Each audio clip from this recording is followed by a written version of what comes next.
Page 4 of the RPA, Section 9, Fees and Prorations. Identify which party shall pay the costs noted below, either seller, buyer, 50-50, waived, or NA. Escrow fees. Again, all of this is negotiable. Every single thing in this box is negotiable, which is why it's changeable, okay?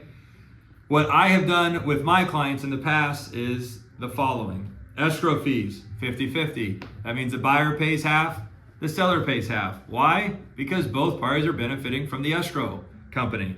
So they should participate in the fee 50-50. Real property transfer tax. Generally speaking, this is a seller expense. Again, generally speaking, it can be paid by the buyer. So I put in there seller. It can be paid by either, but I put in there seller. Escrow fee, 50-50. Real property transfer tax, seller. Lender's title policy. My logic around this is that this is often paid by the buyer. Why? Because it's the buyer's choice to use financing to fulfill their duty under this contract, aka give the seller the amount of money they've agreed to give them, but it's their choice to use a bank to do that.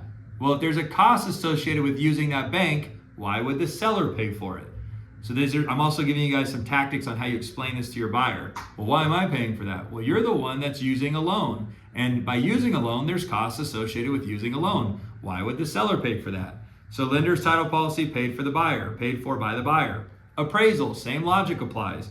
It's your choice to use a loan to obtain the money to buy this property. Now that bank isn't going to give you a loan unless they get an appraisal. So that would be something that you are obligated to pay for. Buyer. Owner's title policy. The owner, aka the seller, is guaranteeing, I hate to say that word because it's a harsh word, that they will be providing your buyer clean and clear title through escrow. So it is their duty to pay for it. So to me, I put seller. So I'm going to run back through this really quick and just rattle them off. I've explained a little bit of logic behind each. Escrow fee, 50-50. Real property transfer tax, seller. Lender's title policy. If there's a loan, if you're representing a cash buyer, this would be NA. Lender's title policy, paid for by the buyer. Appraisal, paid for by the buyer. Owner's title policy, paid for by the seller. Other, if you get into an other situation, that's a call Matt or Josh.